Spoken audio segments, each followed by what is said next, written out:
नमस्कार आदरणीय दर्शक, आज संसदको अधिवेशन सुरु भएको छ। संसदको यो बजेट अधिवेशनले बजेट ल्याउने छ, नीति र कार्यक्रम ल्याउने छ। तर आज पहिलो दिन प्रतिपक्ष आक्रमण शैलीमा संसदमा प्रस्तुत भएको छ। प्रमुख प्रतिपक्षी दल नेपाली कांग्रेसका सभापति शेरबहादुर देउवाले घुमाउरो पारामा प्रधानमन्त्री केपी शर्मा ओलीको राजीनामा माग्नु भएको छ भने पूर्व प्रधानमन्त्री डाक्टर बाबुराम भट्टराईले त प्रधानमन्त्री केपी शर्मा ओलीले तत्काल राजीनामा दिनुपर्छ भनेर बताउनु भएको छ। नेताहरूले प्रधानमन्त्रीमाथि आक्रमण गरिरहँदाखेरि सत्ता पक्षले पनि बचाउ गर्न सकेन। सत्ता पक्षको नेता सुभाष चन्द्र नेमाङले पनि सरकारको जसरी बचाउ गर्नु पर्थ्यो संसदमा बचाउ गर्न सक्नु भएको छैन र सरकारको चौतर्फी आलोचना आज संसदमा पहिलो दिनमै प्रतिपक्षीहरूले सुरु गरेका छन्। त्यसैले आजको कार्यक्रममा हामी यसबारेमा गहिरोमा गएर समीक्षा गर्दैछौँ। प्रतिपक्षी दलहरू एक भएर सरकारको आलोचना गरिरहँदाखेरि अब सत्ता पक्षले सरकारको बचाउ गर्न सक्ला। आगामी दिनमा यो अधिवेशनमा बजेट आउँदाखेरि कस्तो बजेट आउला? देश कोरोनाको महामारीमा छ, संक्रमणको संख्या बढेको बढै छ। आज एकजना बढ्यो, नेपालगञ्जमा 102 जनालाई संक्रमण भएको छ। त्यतातिर सरकारले रोकथामको लागि प्रभावकारी कदम चाल्न सकेन भनेर जताततै विरोध हुन थालेको छ। संसदमा पनि आज सरकारको असफलताको बारेमा धेरैले इतिवृत्तान्त बताएका छन्। त्यसैले आजको कार्यक्रममा हामी यसबारेमा गहिरोमा गएर चर्चा गर्दैछौँ। साँच्चीकै यो अधिवेशनले नीति र कार्यक्रमको बारेमा समीक्षा गर्दाखेरि ल्याउँदाखेरि जनताको मन छुने कार्यक्रम ल्याउन सक्छ।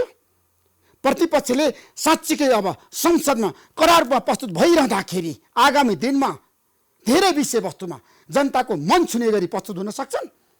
जनताहरू समस्यामा छन्। लकडाउनको कारणले गर्दाखेरि आजबाट खुकुलो भएको छ, केही उद्योग धन्दाहरू सञ्चालन भएको छ।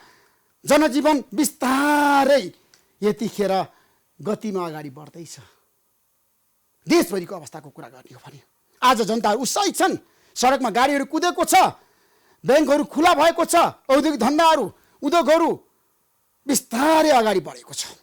तर हाम्रो देशमा लकडाउनको असर आर्थिक क्षेत्रमा व्यापक रूपमा छ।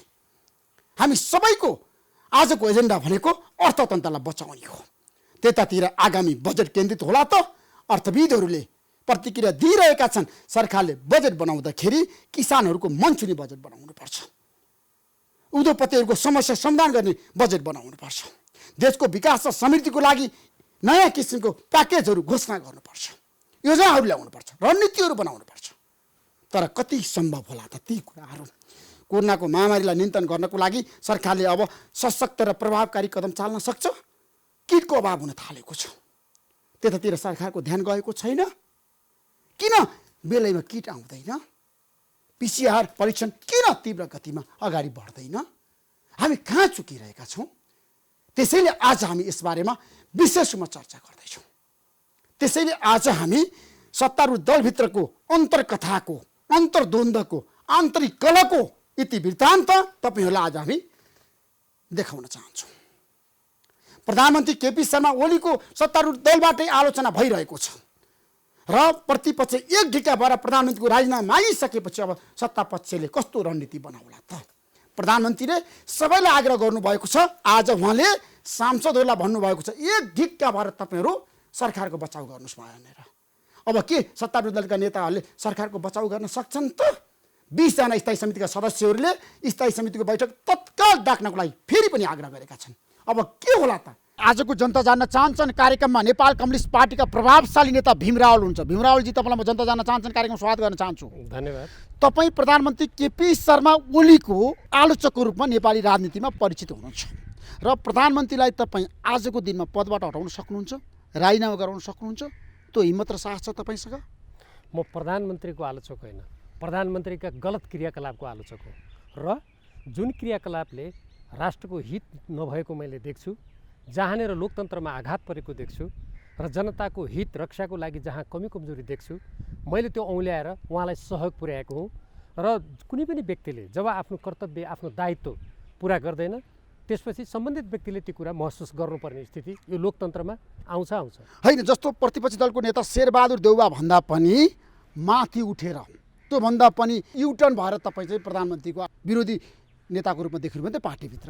धेरैले भन्न थालेका छन् अब काङ्ग्रेसको काम पनि भीम रावले गरिरहनु भएको छ भनेर। त्यो सही हो? ऋषिजी तपाईँको एउटा शब्दले संशोधन गर्छु, युटर्न भनेको। तपाईँले मेरो पृष्ठभूमि हेर्नुभयो भने राष्ट्रियता, अखण्डता, नेपालको स्वाधीनता, जनताको अधिकारको लागि म 31-32 सालमा जस्तो थिएँ आज पनि म त्यस्तै छु। मैले कुनै युटर्न गरेको छैन। तर नेपाल कम्युनिस्ट पार्टीको घोषणापत्र जारी गरेर नीति सिद्धान्त अगाडि राखेर हामी मार्क्सवादमा विश्वास गर्छौँ, श्रमजीवी जनताको लागि काम गर्छौँ भनेर हाम्रो जुन बाचा प्रतिज्ञा घोषणापत्र थियो त्यो अनुरूप काम नगरेर उहाँहरू युटर्न हुनुभएको छ, म युटर्न भएको छु। शेरबहादुर देउवा भन्दा पनि तपाईँ 10 गुणा आलोचक हुनुभयो प्रधानमन्त्रीको। होइन, अब शेरबहादुर बाहिर त्यही चर्चा छ। शेरबहादुर देउवाजी राष्ट्रका हितको सम्बन्धमा बाह्य हस्तक्षेपको विरुद्धमा लोकतन्त्रको पक्षमा बोल्नुहुन्न भने अनि मैले बोलेँ भने शेरबहादुरजी बोल्नुहुन्न त मैले के गर्ने? त्यो उहाँको पार्टीको कुरा हो, म उहाँको पार्टीको मान्छे त होइन नि। त्यो नेपाली काङ्ग्रेसले बुझ्ने कुरा हो। जहाँसम्म मेरो कुरा छ, म कुनै पनि व्यक्तिले यदि यो देशको लागि राम्रो काम गर्नुहुन्छ, जनताको हक अधिकारको लागि राम्रो गर्नुहुन्छ, नेपालको संविधानको प्रतिरक्षा गर्नुहुन्छ, बाह्य हस्तक्षेपका कुनै पनि रूपहरूलाई अस्वीकार गर्नुहुन्छ भने म मुक्त कण्ठले प्रशंसा गर्छु। तर कुनै पनि व्यक्तिले त्यसको विपरीत क्रियाकलाप गर्यो भने म यस्तो स्वाधीन नेपालको नागरिक हुँ, म त्यसको आलोचना गर्छु, खण्डन गर्छु। मेरो होइन, पार्टीभित्रको प्रतिपक्षी तपाईँ हो रे नि त नेपाल कम्युनिस्ट पार्टीभित्र आजको दिनमा। अब मैले सबैले त्यसो भनेका छन्। यो ऋषिसँग पहिलेको एउटा अन्तर्वार्तामा मैले भनेको थिएँ, मैले देशको प्रतिरक्षा गरेको, नेपालको संविधानको प्रतिरक्षा गरेको, नेपाल कम्युनिस्ट पार्टीका सिद्धान्त र नीतिको प्रतिरक्षा गरेको, कसैको जिब्रो लरबरिएर प्रतिपक्ष भन्ने, कोही पूर्वाग्रही भन्ने हुन्, यसको कुनै अर्थ छैन। मैले भनेको छु तपाईँकै पार्टीका नेताहरूले भन्नुभएको छ आजको दिनमा भीम रावलले सरकारको विरोध गर्नु कुनै तुक छैन। उहाँले विरोधको लागि विरोध गर्नुभएको छ, आधार दिनुपर्छ प्रधानमन्त्रीले के काम चाहिँ गलत गर्नुभयो। तपाईँसँग तर्कहरू छ, जस्टिफाई गर्न सक्नुहुन्छ? त्यस्तो भन्नेलाई म चुनौतीका साथ तपाईँको यो लोकप्रिय कार्यक्रम मार्फत भन्न चाहन्छु, मैले जे कुरा उल्लेख गरेको छु यो कुरा गलत हो भनेर कुनै व्यक्तिले मलाई चुनौती दिन सकेको छ? उदाहरणको लागि जस्तो विषादी परीक्षण गर्ने सम्बन्धमा नेपाल सरकारले जुन काम अगाडि बढायो मैले त्यसको स्वागत गरेँ। तर पछि राजदूतावासको पत्रबाट जसरी सरकार लुतुक्क पर्यो मैले त्यसको आलोचना गरेँ। अहिले पनि म सुन्दैछु नेपालको तरकारी, नेपालको फलफुलहरू सबै बजारमा जान पाएको छैन, जनताहरू पीडित छन्, अनि विदेशबाट ट्रक तरकारी यहाँ बिना परीक्षण आइरहेछ। अब मैले यो कुरा भनेकोमा होइन भनेर ल खण्डन गर्नुहोस् न त। अनि यत्तिकै चाहिँ विरोध गर्यो, आलोचना गर्यो, सरकारको तुक छैन। होइन, केपी शर्मा ओली प्रधानमन्त्री भएदेखि नै माधवका नेपालको नेतृत्वको टिमले आलोचना गर्यो, यो सरकारलाई कमजोर बनाउनको लागि तपाईँहरूले चाहिँ ग्रान्ड डिजाइन गर्नु पर्यो। केपी शर्मा ओलीको तर्क। म त्यस्तो डिजाइन गर्यो भन्ने साथीहरूलाई त्यो डिजाइन के हो कृपया नेपाली जनतालाई भनिदिनुहोस् न। उदाहरणको लागि मैले सबभन्दा पहिले एसिया प्रशान्त क्षेत्रमा देशको प्रधानमन्त्रीले मञ्चमा गएर एउटा कुनै देशकी महिला जसले हामीले हाम्रो धार्मिक प्रचार गरेर सोभियत सङ्घ र पूर्वी युरोपमा कम्युनिस्टको पतन गरायौँ भनेर कम्युनिस्ट प्रधानमन्त्रीको छेउमा भाषण गर्दा अनि मैले त्यो मिलेन भन्यो भने त ठिक छ नि त, त्यो मिल्यो भनेर भन्नुहोस् न त उहाँका समर्थकले, म त्यसमै जवाब दिन्छु। होइन भने अब यदि मैले बोलेको कुरामा तुक छैन भने ठिक छ नि त, उहाँले चुप लाग्यो भइगयो। म तथ्यको आधारमा देश जनताको पक्षमा मैले बोलेको हो। यो कुनै व्यक्ति होइन, पूर्वआग्रही भएर तपाईँ प्रधानमन्त्री केपी शर्मा ओलीप्रति जाइ लाग्नु भएको होइन पछिल्लो समय? जनता जान चाहन्छ? यो जाइ लागेको होइन। होइन, आलोचना तपाईँले धेरै पटक गर्नुभएको छ प्रधानमन्त्रीको हरेक निर्णयको तपाईँले त्यो विरोध गर्नुभएको छ नि त। जस्तो भर्खरै केही समय अगाडि अध्यादेश आयो, ल भन्नुहोस् न त, यो अहिलेको कोरोनाको विषम परिस्थिति आइरहेको बेलामा जुन अध्यादेश ल्याइयो त्यो अध्यादेश कोरोना नियन्त्रणको लागि ल्याइएको भन्नु न त कसैले, नत्र यसको साइनु के छ? अनि हामीले जुन राजनीतिक स्थायित्वको लागि यत्रो सङ्घर्ष गऱ्यौँ, नेपालको संविधान बनायौँ, हामीले बाह्य हस्तक्षेपलाई रोक्नुको लागि उद्देश्य राख्यौँ र उच्च तहमा समुदारी भयो।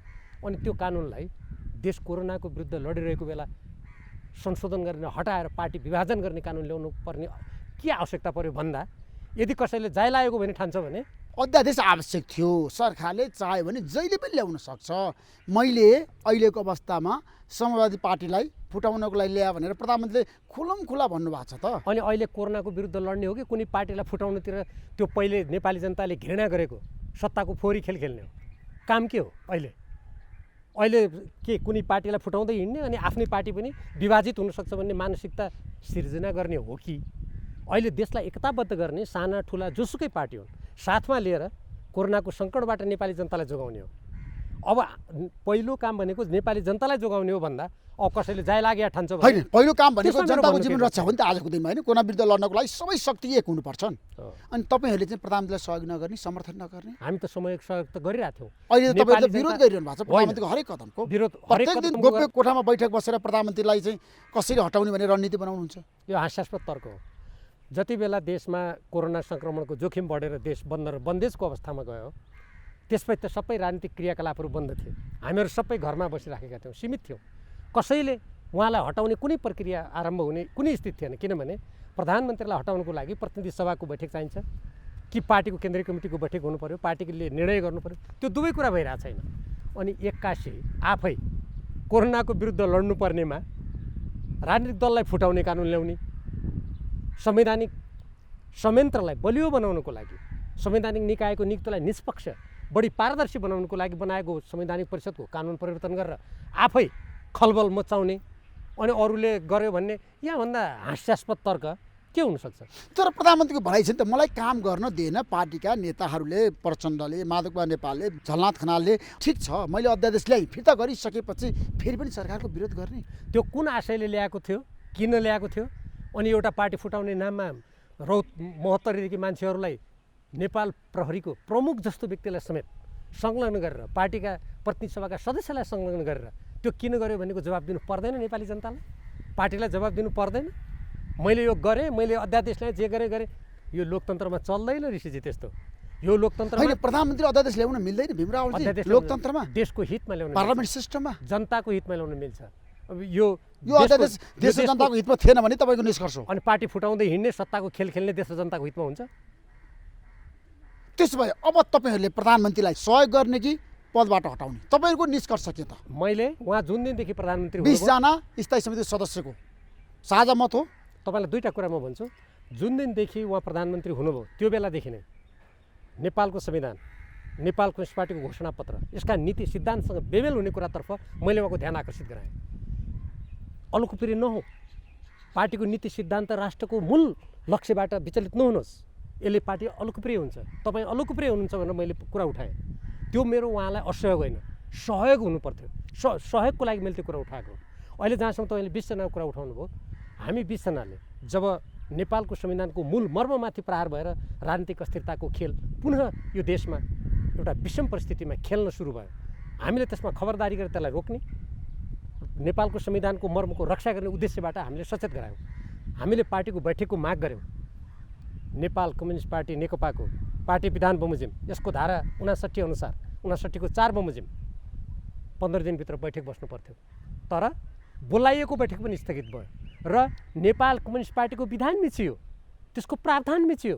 अब त्यो नमिच्नुहोस्, यसले पार्टी बिग्रिन्छ, कार्यकर्ताहरू सबै असन्तुष्ट हुन्छन्, कानुनी शासनको उपहास हुन्छ भन्दा अनि यसलाई असहयोग भयो। होइन स्थायी समितिको बैठक आजको आवश्यकता होइन भने प्रधानमन्त्री भनिसक्नु भएको छ। अहिले त कोरोना विरुद्ध लड्ने एक भएर सबै मिलेर कोरोना विरुद्ध लड्नको लागि राज्य कसरी अगाडि जाँदैछ, जनताका मागहरू के हुन्, आम कार्यकर्ता र जनता त्यसको विरुद्ध कसरी परिचालित हुन्छन्, सरकारका नीतिहरूलाई कसरी बुझ्छन् भन्ने बारेमा सङ्कटको बेलामा पार्टीको उच्च तह थाई कमिटीले कुनै परामर्श गर्दैन, उसले कुनै देशको मतलब राख्दैन भने अनि पार्टीको आवश्यकता के छ त?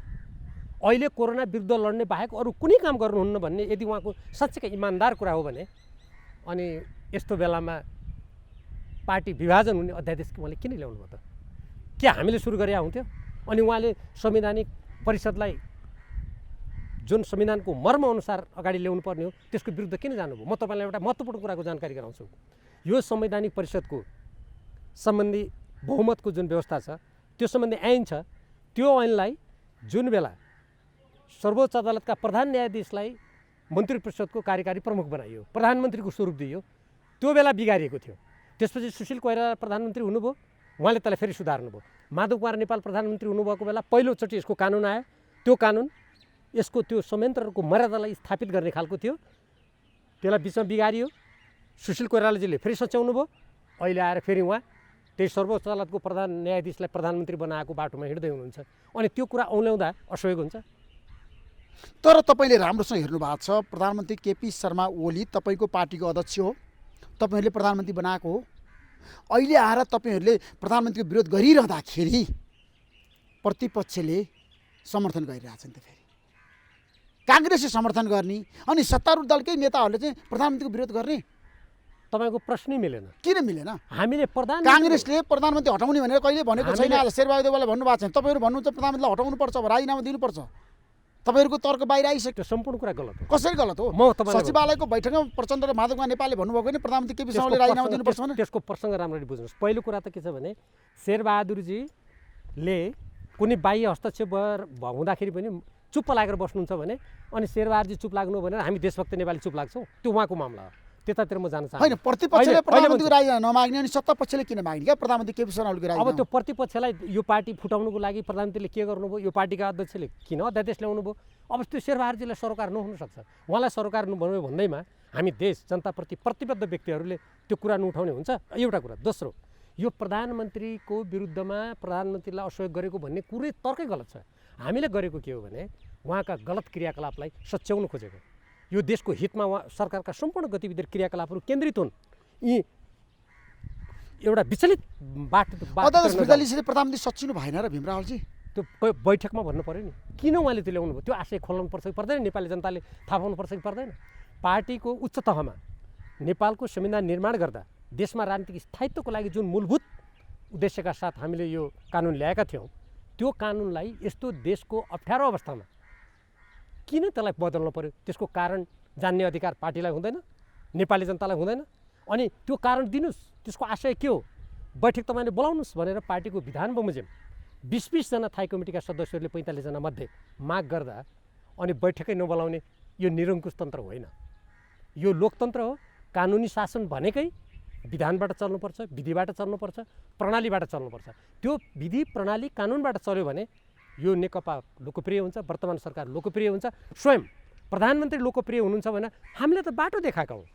यदि प्रधानमन्त्री केपी शर्मा ओलीले स्थायी समितिको बैठक बोलाउनु भएन भने 20 जना स्थायी समिति सदस्यको रणनीति कस्तो हुन्छ? तपाईँहरू कता जानुहुन्छ? विकल्प तपाईँहरूसँग के छ? 1, 2, 3 जनतालाई बताउनु, जनता जान चाहन्छन्। आफैले बनाएको विधान, आफैले हिजो स्वीकार गरेका मान्यताहरूलाई मिचेर पार्टी विधानअनुसार माग गरिएको बैठक बोलाउनै हुँदैन भनेर उहाँले भन्नुहुन्छ, त्यसैमा अड्नुहुन्छ भन्ने कुरा मलाई विश्वास छैन। पहिलो कुरा, यदि कुनै व्यक्तिले विधान कानुन आफैले बनाएका सिद्धान्त नीति जनताप्रतिको जिम्मेवारीलाई कुल्चिँदै हिँड्छ भने त्यसको प्रतिवाद हुन्छ। प्रधानमन्त्रीले बैठक बोलाउनु भएन भने तपाईँहरू कार्यकारी अध्यक्ष प्रचण्डलाई बैठक बोलाउनका लागि दबाब दिनुहुन्छ? पहिलो कुरा विकल्प तपाईँलाई पहिलो कुरा मैले भने म उहाँ त्यो हदसम्म जानुहुन्छ होला भन्ने मलाई लाग्दैन। होइन, प्रधानमन्त्री स्पष्ट रूपमा भन्नुभएको छ अब बजेट र नीति र कार्यक्रम अगाडि म बैठक बोलाउन सक्दिनँ। प्रधानमन्त्रीको तर्क बाहिर आइसक्यो। अब मैले त्यो सुनेको छैन। बाहिर आइसक्यो भीमरावजी। केपी शर्मा ओलीका निकट व्यक्तिहरूले भनिसक्नु भएको छ, मन्त्रीहरूले भनिसक्नु भएको छ। उहाँका निकट व्यक्तिहरू त के भन्नुहुन्छ? मलाई ज्यान मार्ने धम्की त दिनुहुन्छ। उहाँका निकट व्यक्तिहरूको भनेर साध्य छ र? तपाईँलाई पनि ज्यान मार्ने धम्की आयो? किन तपाईँलाई उहिले मैले भने होइन, अहिले आएको छैन, पछिल्लो समयमा छैन। उहाँको निकटको व्यक्तिले के भन्नुहुन्छ त्यतातिर नजाउँ। उहाँले पार्टीको विधानको संरक्षण गर्नु, त्यसको मर्यादाको पालना गर्नु पर्छ, त्यो उहाँको कर्तव्य हो। मान्नुहोस्, यदि त्यो भएन भने पार्टी छ नि, पार्टीभन्दा कुनै पनि व्यक्ति माथि हुँदैन। हामीले कानुनभन्दा माथि हुने, संरचना सङ्गठनभन्दा माथि हुने प्रणाली त उहिले फालिसक्यौँ। अहिले त कुनै व्यक्तिले परिकल्पना नगरे पनि हुन्छ। कुनै कुरा क्षणिक रूपमा हुन सक्दछ, तर त्यो टिक्दैन। मैले गरे पनि टिक्दैन, तपाईँले कुनै पनि। गण्डकी प्रदेशको मुख्यमन्त्री पृथ्वीशुभा गुरुङले मसँग जनता जान्न चाहन्छन् कार्यक्रम के भन्नुभएको छ भन्दाखेरि केपी शर्मा ओली महाधिवेशनबाट निर्वाचित अध्यक्ष र जनताले निर्वाचित गरेको प्रधानमन्त्री हो, त्यसैले कसैले पनि हटाउन सक्दैन। उहाँको तर्क आएको छ। मलाई उहाँले के तर्क दिनुभयो थाहा छैन, तर यस्ता कुरा यदि तपाईँको मुखबाट मैले सुने, यदि कसैले त्यस्तो भनेको हो भने म यहीँबाट भन्न चाहन्छु, म महाधिवेशनबाट चुनेको उपाध्यक्ष हो कि होइन? सबभन्दा बढी मत ल्याएर चुनिएको हो म। अनि मेरो उपाध्यक्ष पद खै त? यदि कुनै व्यक्तिले म तत्कालीन नेकपा एमालेको 9औं महाधिवेशन निर्वाचित अध्यक्ष हो, मलाई कसैले हटाउन सक्दैन भनेर कसैले दाबी गर्छ भने म पनि त्यही महाधिवेशनबाट सबैभन्दा बढी मत ल्याएर निर्वाचित उपाध्यक्ष हो, मेरो पद खै त? यस्ता तर्कको कुनै औचित्य छैन। अझ मभन्दा पछि अरू उपाध्यक्ष पनि हुनुहुन्छ, उपमहासचिव हुनुहुन्छ, सचिव हुनुहुन्छ, अनि उहाँहरूको पद खै त? अनि एकजना व्यक्तिको लागि म त महाधिवेशनबाट निर्वाचित, म त अध्यक्ष बसिरहन्छु भन्ने नीति नियम लागू हुने, अनि अरूको हकमा तिमी त निर्वाचित होइन, तिमीलाई दिएको मत त त्यो केही पनि होइन भन्ने त्यस्तो तर्क, त्यस्तो निरर्थक तर्कको कुनै चाहिँ छैन। यो अहिले नेकपा तत्कालीन नेकपा एमाले पनि होइन, नेकपा माओवादी पनि होइन, यो नेपाल कम्युनिस्ट पार्टी हो। यो नेपाल कम्युनिस्ट पार्टीको विधान छ, यसको राजनीतिक प्रतिवेदन छ, यसका घोषणाहरू छन्, त्यो अनुसार चल्नुपर्छ। यदि कोही मान्छे मर्यादित र कसैसँग राजनीतिक नैतिकता छ भने त्यो गर्नु पर्यो। अब कुनै व्यक्तिसँग राजनीतिक नैतिकता त छैन, गति छाडा म जे पनि गर्छु भने त्यस्तो व्यक्तिको हकमा त जनता र कार्यकर्ताले निर्णय गर्छन्। तर प्रधानमन्त्रीसँग 70% जनमत छ अरे आजको दिनमा। नेपाल कम्युनिस्ट पार्टीका नेताहरूको तर्क बाहिर आइरहेछ। तपाईँले एकदम राम्रो अध्ययन गर्नुभएको छ। तपाईँ त हरेक दिन अपडेट हुने नेता हो नि त। केपी शर्मा ओलीको पक्षमा आज पनि 70% जनता छ अरे। जनताले मन पराएको प्रधानमन्त्री हो अरे केपी शर्मा ओली। यो जनमत सङ्ग्रह यस्तो कोरोनाको महामारीको खतराको बेलामा कसैले कुरा गर्छ भने म त्यो स्वस्थ दिमागको उपज ठान्दिनँ। प्रधानमन्त्रीका निकट व्यक्तिहरूको प्रतिक्रिया आइरहेछ। केपी शर्मा ओली निर्विकल्प हो पार्टीमा आजको दिनमा, अध्यक्षमा पनि प्रधानमन्त्री बन्यो, उहाँको विकल्प छँदै छैन अरे। यो ब्रह्माण्ड पनि निर्विकल्प छैन। ब्रह्माण्ड मान्छेको कुरा छोड्नुहोस्, म त्यतातिर जान चाहन्न। तर अहिलेको यस्तो विषम स्थितिमा कसैले कुनै व्यक्ति नै राज्य हो या कुनै व्यक्ति नै पार्टी हो भन्ने तर्क दिन्छ भने त्यो तर्क उहिले थोत्रो युरोपमा नै पराजित भइसकेको तर्क हो। त्यो तर्कको कुनै अर्थ छैन। र जहाँसम्म यदि कसैले साँच्चीकै दाबी गरेको सरकारले अहिले कोरोना सङ्क्रमण र महामारी विरुद्ध लड्नुभन्दा हामी जनमत सङ्ग्रह नै गर्छौँ भन्ने कसैलाई त्यो उखरमाउलो अध्यादेश प्रधानमन्त्री बलियो हुनुहुन्छ जनमत सङ्ग्रह कुरा गर्दाखेरि। एकछिन सुन्नुहोस् न, त्यो अध्यादेश ल्याए जस्तै कसैलाई त्यो जनमतको नसा चढ्या छ भने म सबभन्दा पहिले तपाईँको कार्यक्रम मार्फत विनम्रताका साथ भन्न चाहन्छु, त्यो पहिले जनमत केन्द्रीय कमिटीमा गरौँ नेपाल कम्युनिस्ट पार्टीको। हामी तयार छौँ। नम्बर 1, यदि कसैले त्यसले पनि पुगेन, जनतामै जानुपर्ने जनमत नगरिनु हुने कसैलाई साह्रै त्यसको तापक्रम चढेको छ भने गरी हेरौँ न त। सरकारले त्यही काम हो। होइन, मुख्यमन्त्रीले भन्नुभएको छ, शेरधन राईले, प्रीतिसुब्बा गुरुङले, डोरमणि पौडेलले, मसँगै भन्नुभएको छ, शङ्कर पोखरेलले, केपी शर्मा ओली आजको दिनमा जनताले मन पराएको नेता हो जनमत सङ्ग्रह जाँदाखेरि पनि। अनि हामी जस्ता निर्वाचित मान्छेहरू तपाईँहरू मन पराएका होइनन् भने तर्क के? हामी के निर्वाचित नभएर यत्तिकै आएका हौँ? बरु अहिले बालुवाटारमा जनताको बिचमा कहिले पनि निर्वाचनमा जानु नपर्ने मान्छेहरूले अरूलाई समेत गाली गर्ने हामीले देखेका छौँ। अनि अरू नेताहरू के यत्तिकै आएका हुन्? अनि यत्रो जनमत नेपाल कम्युनिस्ट पार्टीले प्राप्त गरेको यो अरूको कुनै पनि भूमिका छैन। यही गलत दृष्टिकोणले गर्दा पार्टी सरकारको अगाडि समस्या उत्पन्न भएको छ। त्यस्तो होइन। यो जनमत सिर्जना गर्नुमा, यो पार्टी अगाडि बढाउनुमा, सरकार गठन गर्नुमा सबैको योगदान छ। अध्यक्ष भएको भएदेखि अर्को व्यक्तिले पनि ठाउँ ठाउँमा गएर भाषण गर्नै पर्थ्यो, निजको कर्तव्य हो त्यो। घरमा बाबुआमा हुन्छन् कहिलेकाहीँ, अनि बाबुआमाले आफ्ना सन्तानलाई त्यहाँ कुनै माया गर्यो भने तँलाई मैले खुब माया गरेको थिएँ भनेर धेरै ठुलो मानिसलाई कृतज्ञ तर निर्वाचनको बेला त प्रधानमन्त्री केपी शर्मा ओलीले देशभरि गएर चुनाव प्रचार प्रसारमा भाग लिएको हो नि त। उहाँको नाममा आएको अरे नि त नेपाल कम्युनिस्ट पार्टीको बहुमत। त्यसमा सत्यता छ कि छैन भीम रावलजी? अर्को अध्यक्ष भए पनि देशभरि जानु पर्थ्यो। अनि उहाँको नाममा त सूर्य चिन्हमा मत आयो, अनि अर्को त्यति बेला त दुईवटा पार्टीसँगै लडेका थिए, अनि अहिले त दुईवटा पार्टी मिलेर उहाँ प्रधानमन्त्री हुनुभयो होइन? अनि अर्को पार्टीको मत कसको नाममा आयो त? यस्ता हास्यास्पद तर्क दिएर एउटा कुनै व्यक्ति सर्वे सर्वा हो, अरू केही पनि होइन भन्ने कसैले भन्छ भने त्यो स्वेच्छाचारी, निरङ्कुश, गलत तर्क हो। यो पार्टी सामूहिक बुद्धि विवेकबाट अगाडि आएको हो। कसैले कुनै काम गरेर योगदान दिएका छन्, कसैले कुनै काम गरेर योगदान दिएका छन्। जहाँसम्म निर्वाचनको कुरा छ, हामी सबै जनमत प्राप्त गरेर हाम्रो सामूहिक जनमतबाट यो सरकार बनेको छ। हाम्रो पार्टीले उहाँलाई प्रधानमन्त्री बनाएको छ। त्यसकारण प्रधानमन्त्रीले पार्टीको निर्देशन बमोजिम, पार्टीका निर्देशन, सिद्धान्त, नीति र जनताको भावना र राष्ट्रको आवश्यकता अनुसार चल्नुपर्छ भन्ने यो त जनता र कार्यकर्ताको आम धारणा हो। तर केपी शर्मा ओली बिनाको नेकपाको कल्पनै गर्न सकिँदैन नि त। नेताहरूको प्रतिक्रिया तपाईँलाई के लाग्छ? मलाई यस्ता तर्क सुनेपछि हाँसो लाग्छ। त्यसो भए कुनै व्यक्ति यो संसारमा रहेन भने त्यसपछि पार्टी देश केही पनि रहँदैन? यो त यसलाई हामी हाम्रो मार्क्सवादी सिद्धान्तमा अधिभूतवादी दृष्टिकोण भन्छौँ हामी त्यसलाई। यस्ता दृष्टिकोणहरू भनेका के हुन् भने यी निरङ्कुश शासन व्यवस्था र सामन्ती व्यवस्थामा हुने दृष्टिकोण हुने। आजको व्यवस्थामा प्रत्येक व्यक्तिले कानुन बमोजिम चल्नुपर्छ, सामूहिक भावनाबाट अगाडि जानुपर्छ, देश र जनतालाई सर्वोपरि ठानेर जिम्मेवारीका साथ काम गर्नुपर्छ। त्यसकारण यो व्यक्तिगत कुरा गर्न म त्यति रुचि छैन। बरु तपाईँ मलाई राष्ट्रिय राष्ट्रिय राजनीतिकै कुरा गरौँ। अब तपाईँहरूले जसरी संस्थागत पार्टी अगाडि बढ्नुपर्छ भनेर हस्ताक्षर गरिरहँदाखेरि 20 जना स्थायी समितिको सदस्यको निष्कर्ष के त? अब कसरी अगाडि बढ्दाखेरि देशमा निकास आउँछ? पार्टी एकजिका भएर अगाडि बढ्छ? हाम्रो निष्कर्ष स्पष्ट छ। हामीले दुईवटा कार्यसूची दिएका छौँ। एउटा कार्यसूची पार्टी विधान पद्धति प्रणाली अनुसार चल्न पर्यो। हाम्रो पार्टीको विधानमा मैले अघि पनि भने दोहोरियो, सामूहिक निर्णय व्यक्तिगत जिम्मेवारीको परिपाटीबाट अगाडि जानु पर्यो र पार्टीको संस्थागत जे निर्णय हुन्छ त्यो प्रधानमन्त्रीले मान्नुपर्छ, सचिवालयका सदस्यहरूले मान्नुपर्छ, थाई कमिटीदेखि यो पार्टी पङ्क्तिले मान्नुपर्छ। तर पार्टीमा छलफल नगरेका, कुनै निष्कर्ष ननिकालेका, व्यक्तिले गरेका कामहरू यदि राष्ट्रको हित, जनताको हितसँग मेल खाँदैनन् भने ती कुरालाई नमान्न हामी स्वतन्त्र छौँ।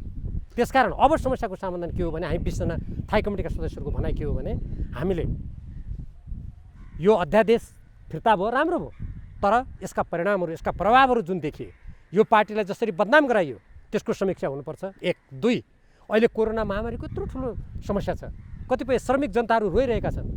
नेपालको सिमाना पारिपट्टि 45 दिन 35 दिन अलग्गै बसेर कुनै कोरोनाको सङ्क्रमण नभएका नेपाली नागरिकहरू रोइरहेका छन्, उनीहरू अप्ठ्यारोमा परेका छन्। उनीहरूको बारेमा कयौँ श्रमिक जनताहरू अस्तव्यस्त जीवन बिताउन बाध्य छन्। उनीहरूलाई कसरी हामीले उद्धार गर्ने, कसरी सुविधा दिने र देशको अर्थतन्त्रलाई कसरी अगाडि बढाउने भन्ने सम्बन्धमा यी गम्भीर विषयमा छलफल हुनुपर्छ भन्ने हाम्रो माग छ। त्यो तत्काल थाई कमिटीको बैठक बसेर त्यसमा छलफल हुनुपर्छ। प्रधानमन्त्री, पार्टी अध्यक्ष, सचिवालयका सबै सदस्यहरू उहाँहरू केन्द्रीय कमिटीप्रति जिम्मेवार हुनुपर्छ। केन्द्रीय कमिटीभन्दा माथि, केन्द्रीय कमिटी सबभन्दा माथिल्लो निकाय हो, त्योभन्दा नीति निर्माण गर्ने महत्त्वपूर्ण थलो थाई कमिटी हो। हामीले पार्टी विधान बमोजिम त्यो माग गरिसकेपछि उहाँहरूले बैठक बोलाउनै पर्छ। यदि बोलाउनु भएन भने यो पार्टीको विधानको ठुलो उल्लङ्घन हुन्छ र पार्टीको कुनै पनि व्यक्तिले पार्टीको विधानको उल्लङ्घन गर्छ र त्यो पार्टीको विधान उल्लङ्घन गर्यो भने के हुन्छ, कारबाही कस्तो किसिमको हुन्छ, प्रधानमन्त्री केपी शर्मा ओलीमा त्यो भोलि केन्द्रीय कमिटीको बैठकमा थाहा हुन्छ के हुन्छ भन्ने कुरा। 1, दोस्रो, मैले अघि नै तपाईँलाई आजको दिनमा प्रधानमन्त्री तपाईँहरूको एजेन्डासँग सहमत हुनुभएको छैन। उहाँले भन्नुभएको छ म प्रधानमन्त्री पद पनि छोड्दिनँ, पार्टी अध्यक्ष पनि छोड्दिनँ। तपाईँहरूले भन्नुभएको छ एक व्यक्ति एक जिम्मेवारी, प्रमुख जिम्मेवारी। तपाईँहरूको तर्क आएको छ नि त, माधव कुमार नेपालले सुरुदेखि नै भन्नुभएको। हामी 20 जनाले दिएको पत्रमा त्यो लेखेका छौँ र हामीले। तर पार्टीमा त बहसको विषय त्यही भइरहेको छ। पछिल्लो समय राजनीतिक मुद्दामा बहस छ नेपाल कम्युनिस्ट पार्टीभित्र। विषयमा हुन्छ नि, जब कुनै व्यक्तिले कुनै क्रिया गर्छ भने त्यसको प्रतिक्रिया हुन्छ। यदि राम्रो काम छ भने प्रशंसामा त्यसको प्रतिक्रिया आउँछ। यदि त्यो देशको हितमा छैन, जनताको हितमा छैन र त्यो स्वेच्छाचारी तन्त्रतिर ढल्केको छ भने त्यसको नकारात्मक टिप्पणीका साथ प्रतिक्रिया आउँछ। तर जेसुकै प्रतिक्रिया आए पनि सबभन्दा पहिले यदि कुनै व्यक्तिले कुनै काम गरेको छ भने र त्यो काममा मैले गरेको काम ठिक छ, यो तथ्यसङ्गत छ भन्ने लाग्यो भने बैठकमा आउन के अप्ठ्यारो? किन त्यो कुराको बारेमा छलफल गर्नु? बेमौसमको बाजा किन बजाउने अहिले स्थायी समितिको बैठक बोलाएर? प्रधानमन्त्रीको भनाइ तपाईँको यो संसदमा जाने, अब बजेट अधिवेशन सुरु भइरहेछ, नीति र कार्यक्रम आउँदैछ, त्यतातिर केन्द्रित हुने, सांसदहरूले त्यहाँ आफ्नो कुरा राख्ने। प्रधानमन्त्रीले भन्नुभएको छ डटेर आफ्नो कुरा राख, सरकारलाई बचाउ गर भनेर आज पनि भनिसक्नुभयो। तपाईँले यो बेमौसमको बाजा भन्ने शब्द खुब बेला बेलामा सोध्नुहुन्छ। म यहीँबाट सोध्न चाहन्छु, यत्रो लाखौँ जनताको तर्फबाट सोध्न चाहन्छु। यो पार्टी विभाजन गर्ने अध्यादेश कानुन, संवैधानिक परिषदको संरचनालाई बिगार्ने कानुन, यो कुन मौसमको बाजा थियो? यसको बाँसुरी कसले बजायो? हामीले बजायो हो। अनि बाजा आफू बजाउने, अनि बाजा बजाएर हावामा तरङ्ग आएपछि अरूलाई दोष दिने, यो तर्क मान्छेले सुन्यो भने हाँस्छन्। त्यसो स्थायी समितिको बैठकको मूल एजेन्डा भनेको प्रधानमन्त्री केपी शर्मा ओलीको राजीनामा माग्ने हो कि होइन? हामीले अहिले 20 जनाले 2टा जुन कार्यसूची दिएका छौँ, हामी बैठक त्यसैको लागि हामीले बोलाउनुपर्छ भनेका छौँ। अब बैठकमा आइसकेपछि पार्टी अध्यक्ष प्रधानमन्त्रीले आफ्ना काम कारबाहीहरूलाई कसरी त्यसको औचित्य साबित गर्न तर्क दिनुहुन्छ, कस्ता तथ्य दिनुहुन्छ, त्यसको आधारमा बैठकले जुनसुकै कुरामा पनि छलफल गर्न सक्छ। किनभने त्यो बैठकलाई त्यो अधिकार छ। म दोहोऱ्याएर भन्छु, यो पार्टीमा कुनै पनि व्यक्ति पार्टी विधानभन्दा माथि हुन सक्दैन, कुनै पनि व्यक्ति नेपालको कानुनभन्दा माथि हुन सक्दैन। नेपाली जनताले प्रतिनिधि मार्फत जुन सार्वभौम सत्ताको अभ्यास गर्नुहोस् भनेर अधिकार दिएका छन्, त्यसको अर्थ स्वेच्छाचारिता र निरङ्कुशता होइन भन्ने कुरा सबले राम्ररी बुझ्नुपर्छ। प्रधानमन्त्रीको चित्त दुखाइ भनेको माधव कुमार नेपाल र प्रचण्डसँग पनि हो। पछिल्लो समय उहाँले भन्नुभयो सचिवालयको बैठकमा गुटगट भेला राख्ने, मेरो विरुद्ध षड्यन्त्र गर्ने, घेराबन्दी गर्ने। प्रधानमन्त्रीको तर्क हेर्नुहोस् त, सचिवालयको बैठकमा उहाँले गम्भीर भएर भन्नुभएको छ है, माधव कुमार नेपाललाई औलो ठहराएर भन्नुभएको छ, माधवजी तपाईँ कोटेश्वरमा किन मेरो विरुद्ध भेला राख्नुहुन्छ? किन नारायण श्रेष्ठ घरमा गएर चाहिँ मेरो विरुद्ध मोर्चाबन्दी गर्नुहुन्छ? किन भन्नुहोस् त भीम रावलजी? मलाई यो तर्क सुन्दा इच्छा नलागी 2-4 कुरा भन्न मन लाग्छ। देशभरि फाउन्डेसनको गठन गरेर गुटबन्दी कसले सिर्जना गर्यो? देशको प्रधानमन्त्री र पार्टी अध्यक्ष जस्तो भएको व्यक्तिले बालवाटारमा सांसदका भेला गरेर काम कसले सुरु गर्यो? हामीले कहीँ भेला गरेका छौँ? त्यति मात्र होइन, कतिपय सांसदलाई ज्यानको धम्की दिएका छापाहरूमा पढ्नुहोस् न समाचार। एउटै सांसदलाई मन्त्री लगायत 7-7 जनाले आफ्नो पक्षमा हस्ताक्षर गर भनेर अभियान कसले चलायो? अनि आफू त्यस्तो अभियान चलाउने, अनि यो काम त गलत भयो भनेर पार्टीका अरू मान्छेले छलफल गर्यो भने, गुटबन्दी गर्यो भने यस्तो तर्कको औचित्य स्थापित हुन होइन। कोटेश्वरमा, खुमलटारमा अनि भैँसे पार्टीमा बसेर तपाईँ प्रधानमन्त्री विरुद्ध षड्यन्त्र गर्ने? तपाईँ हात हल्लाएर बालवाटारमा पनि गुटबन्दी गर्ने भन्नुहोस् न, खोइ त्यो भनेको? अनि खुमलटारमा मात्र भेला देख्ने, बालवाटारमा राज्य सत्ताको दुरुपयोग गरेर गरेका भेलाहरूमा पर्दा लगाउने कि पर्दा लगाएर छेकिन्छ त्यो आजको लोकतान्त्रिक युगमा? प्रधानमन्त्री गुनासो छ नि त तपाईँहरूमाथि, त गम्भीर रूपमा छ नि त। उहाँले भन्नुभएको छ सरकारलाई असहयोग गर्न मिल्दैन, पार्टीका नेता। केमा आवश्यक भयो? उहाँले 1, 2, 3, 4, 5 भन्नु पऱ्यो। सरकारले गरेको राम्रो काम तपाईँले जनतामा लिएर जान चाहनु भएन? जस्तै के राम्रो काम विकास गर्नु समितिको कुरा गर्नुभएको छ, प्रधानमन्त्री भर्खर अन्त्य मैले गरिरहेको छु।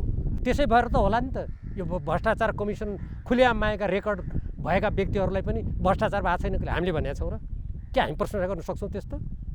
यहाँ स्वास्थ्यमा उपकरण भएन भनेर चिकित्सकहरू व्यक्तिगत सुरक्षा उपकरणको माग गरिरहनु भएको छ, हामी सबैलाई थाहा छ। अहिले हामीले जसरी व्यापक रूपमा परीक्षणको कामलाई अगाडि बढाउनु पर्ने हो, त्यो पर्याप्त छैन भनेर जनताहरू भनिरहनु भएको छ। अनि त्यस्तो अवस्थामा स्वास्थ्य उपकरण ल्याउने कारोबारमा भ्रष्टाचार भयो भनेर त तपाईँहरू सबै सञ्चारकर्मीले भन्नुभयो होइन? अनि त्यो कुराको मलाई कुरा भन्न दिनुहोस्। अनि यस्तो कुराको हामी के बाजा बजाएर प्रशंसा गरौँ? अनि यो प्रशंसा गरेन भने असहयोग गर्यो भन्ने होइन? प्रधानमन्त्री भन्नुभएको छ नि, म कहिल्यै पनि भ्रष्टाचार गर्दिनँ र गर्न दिन्न। डाक्टर भीम रावल प्रधानमन्त्रीको तर्क, सुशासनको प्रतिबद्धता दिन्छु, विकास र समृद्धि गर्छु, राष्ट्रियतामा दह्रोसँग जरा टेकेर म उभिन्छु भन्नुभएको छ। कुरो त एकदम मिठो हो, त्यो अनुसार परिणाम आउनु पऱ्यो नि। भ्रष्टाचार हुनु दिन्न भन्ने हो भने यसबिचका ओम्नी लगायतका भ्रष्टाचार काण्डमा जो मुछिएका छन् तिनलाई कारबाही भएको हाम्रा यी आँखाले, जनताका आँखाले देख्न पाउनु पऱ्यो नि। राष्ट्रियताको कुरा गर्नुभयो तपाईँले, मैले विगतमा राष्ट्रियताको कुरा उठाएको सन्दर्भमा जान चाहन्न, लामो हुन्छ। भर्खरै आज मात्रै मैले समाचार सुने, कालापानी क्षेत्रमा नेपालको भूभागबाट भारतले बाटो बनाएर धमाधम लिएर त्यहाँको रक्षा मन्त्रीले आज उद्घाटन गर्नुभयो भने मैले सुने। अनि खै त राष्ट्रियताको त्यत्रो ठुलो म रक्षक हुँ भन्ने व्यक्तिबाट म राष्ट्रवादी नेता हुँ भनेर प्रधानमन्त्री भनिरहनु भएको छ। मेरो कुरा पुरा गर्न दिनुहोस् न भन्ने कुराभन्दा परिणाममा हेर्नु पर्यो भने तपाईँलाई उदाहरण दिएको। आज मात्रै त्यस्तो समाचार आएको छ। यस सम्बन्धमा सरकारको प्रतिक्रिया के छ? देशभक्त नेपालीहरूको तर्फबाट म सोध्न चाहन्छु।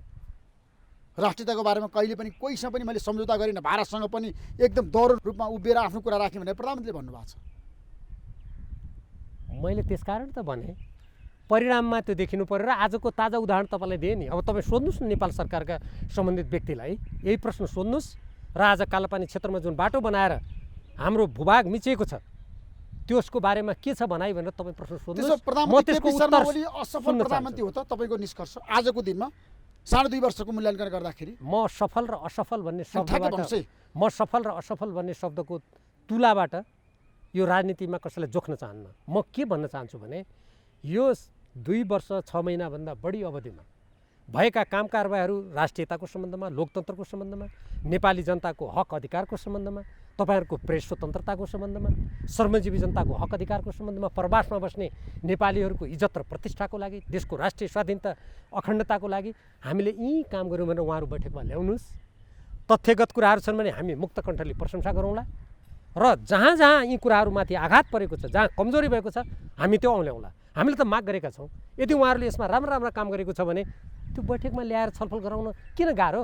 अनि बैठक माग गर्दाखेरि पनि मानौँ कि यो पार्टीका 20 जनाले विधानअनुसार माग गरेको कुरा केही पनि होइन, कानुनभन्दा माथि हुनुहुन्छ उहाँ, बैठक गर्नु पर्दैन।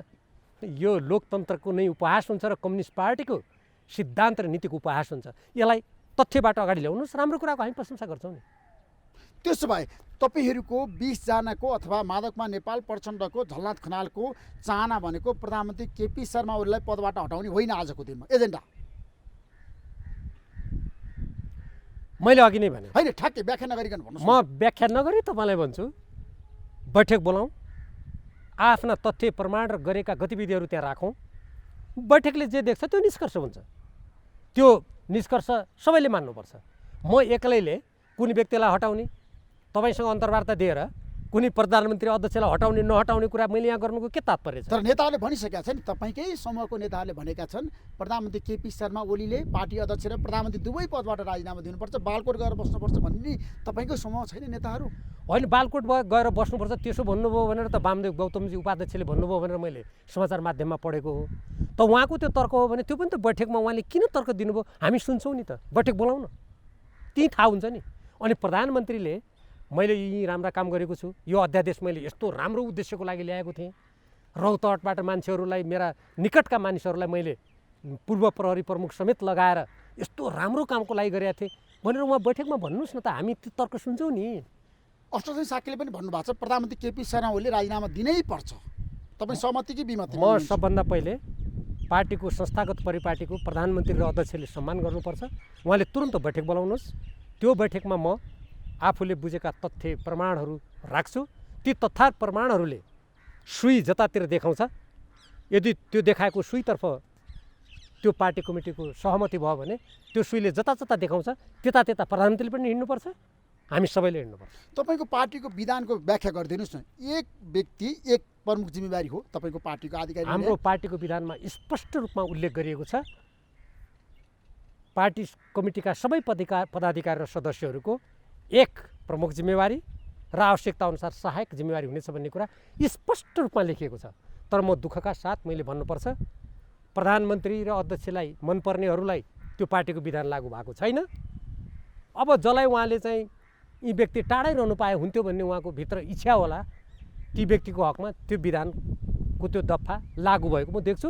त्यसै कारण म भन्छु कम्युनिस्ट पार्टीमा असमानता र अन्याय सह्य हुन सक्दैन, कुनै पनि कार्यकर्ताले सहनु हुँदैन। तर कतिपयले बालुवाटार निकट भएका नेताहरूले तपाईँमाथि पनि कटाक्ष गर्दै भनेका छन् भीम रावल सुदूरपश्चिमको पनि संयोजक, स्थायी समितिको पनि सदस्य अनि सांसद, उहाँले चाहिँ 2 पद लिनु भएको छैन एक व्यक्ति? ल त्यसो भए सुरु गरौँ न त, प्रधानमन्त्रीबाट सुरु गरौँ। सबभन्दा पहिले उहाँ एउटा पद छोड्नुहोस्। अब यदि सांसद भएको व्यक्तिले पार्टी कमिटीमा बस्न पाइँदैन भने लागू गरौँ न, म तयार छु, म चुनौती दिन्छु यहीँबाट, लागू गरौँ। त्यसो तपाईँ एक व्यक्ति एक जिम्मेवारी लिन तयार हुनुहुन्छ नेपाल कम्युनिस्ट पार्टीभित्र? यदि नेपाल कम्युनिस्ट पार्टीको संस्थागत निर्णय भयो भने म तयार छु। सुदूरपश्चिमको इन्चार्ज छोडिदिनुहुन्छ तपाईँ? पार्टीको संस्थागत मलाई मात्रै किन लागू हुने? म सुदूरपश्चिमको भनेर, अछाम जिल्लाको भनेर के मलाई मात्र लागू हुन्छ र त्यो प्रावधान? झापाको प्रधानमन्त्री पार्टी अध्यक्ष केपी शर्मा ओलीजीलाई लागू हुनु पर्यो सबभन्दा पहिले, उहाँ पार्टी अध्यक्ष हो, उहाँलाई लागू हुनु पर्यो। त्यसपछि अर्का अध्यक्ष पुष्पकमल दाहाल प्रचण्डजीलाई लागू हुनु पर्यो, सचिवालयका सदस्यलाई लागू हुनु पर्यो, त्यसपछि मलाई लागू हुनुको लागि म तयार छु, लागू गरौँ। स्थायी समितिका अधिकांश सदस्यहरूले दोहोरो पद लिएर बसेका छन् नि त, त्यो पनि तपाईँले अध्ययन गर्नुभएको छ? मैले त्यसैले भने नि त, यदि उहाँहरूको भनाइ वर्तमान प्रधानमन्त्री पार्टी अध्यक्षसँग निकट भएका साथीहरूको यदि कसैको त्यस्तो तर्क छ भने छलफल गरौँ त, लागू गरौँ, म तयार छु, त्यसमा मेरो कुनै आपत्ति छैन। तर संस्थागत हुनुपर्छ। कुनै व्यक्तिले पार्टीको बैठक गरेर अध्यक्ष बाँड्ने, उपाध्यक्ष बाँड्ने, मन्त्री बाँड्ने, हुँदाहुँदा प्रधानमन्त्री बाँड्ने र देशको राजनीतिलाई कुनै व्यक्ति विशेषको पद र अधिकारको वरिपरि घुमाउने कुरा यो लोकतन्त्रमा मान्य हुन सक्दैन, यो गलत हो। यस्तो परिपाटी रह्यो भने नेपाल कम्युनिस्ट पार्टीको भविष्यमाथि नै गम्भीर खतरा उत्पन्न हुन्छ, यो काम बन्द गर्नुपर्छ। त्यसो भए तपाईँले भन्नुभयो सुरेन्द्र यादव अपहरण प्रकरणमा पार्टीको नेतृत्व दोषी छ भने तपाईँको निष्कर्ष आयो। महेश बस्नेत, कृष्णकुमार श्रेष्ठ र सर्वेन्द्र खनाललाई गिरफ्तार गर्नुपर्छ भने तपाईँको माग हो, ठ्याक्कै भन्नुहोस् भीम रावलजी। यो तपाईँको तर्क हो। मैले त्यसमा के भन्छु भने मैले सुरुमै भनिसकेको छु, जब यो सार्वजनिक रूपमा यति गम्भीर विषय आइसकेपछि यसको छानबिन हुनुपर्छ। म को दोषी को निर्दोषी भनेर त्यो निर्णयकर्ता न्यायाधीश म होइन, ती निकायहरू छन्। तर यति गम्भीर कुरा उठिसकेपछि त्यही गम्भीरताका साथ यसको छानबिन हुनु पर्यो। निष्पक्ष छानबिन भएपछि जे तथ्यले देखाउँछ छानबिन संहिता बनाउनुपर्छ भन्ने तपाईँको भनाइ हो? राज्यका निकायहरू छन् नि, कुनै व्यक्तिले प्रहरी कहाँ उजुरी गर्न गएपछि त्यो उजुरी पनि नलिने, यो कानुनी शासन हो कि यो कसैले आदेश दिएर आदेशको भरमा चल्ने शासन हो? यो यो हामीले लडेर यतिका शहीदहरूले रगत बगाएर ल्याएको यो शासन प्रणाली यो आदेशमा चल्ने शासन त्यसो होइन। पार्टीभित्रै छानबिन हुनुपर्छ भने तपाईँको माग हो। पार्टीसँग सम्बद्ध व्यक्तिको हकमा पार्टीमा पनि छानबिन होला। नेपाल कानुन आकर्षित हुने विषय जहाँ जहाँ हुन्छ, जहाँ जहाँ त्यस्तो काम हुन्छ, त्यहाँ नेपाल कानुन अन्तर्गत गठित राज्यका निकायहरूको ध्यान आकर्षित हुन्छ। ती राज्यका निकायहरूले छानबिन गरेर कारबाही अगाडि बढाउनुपर्छ। सुरेन्द्र यादव अपहरण प्रकरणमा प्रधानमन्त्रीको संलग्नता छ? अब यो छ छैन भन्ने कुरा छानबिन गर्नुपर्छ। त्यो मैले थाहा पाउने कुरा होइन नि। मैले त जे देखेँ सञ्चार माध्यममा जे आयो स्वयं त्यसमा अपहरणमा मलाई पारियो भन्ने व्यक्ति, त्यसमा संलग्न अरू व्यक्तिहरूका अन्तर्वार्ता सुने, मैले जे सुने मैले त त्यो कुरा बुझ्ने हो। त्यसमा थप गहिरो गरी छानबिन गर्नुपर्ने जिम्मा त राज्यका सम्बन्धित निकायहरूको हो र पार्टीसँग सम्बन्धित भएर आइसकेपछि पार्टीको नैतिकता हुन्छ, पार्टीको आचरण हुन्छ, पार्टीका सिद्धान्त हुन्छन्, मान्यता हुन्छन्, अनि पार्टीको पनि कहाँनिर भूमिका आकर्षित हुन्छ त्यो पार्टीले गर्ने कुरा हो।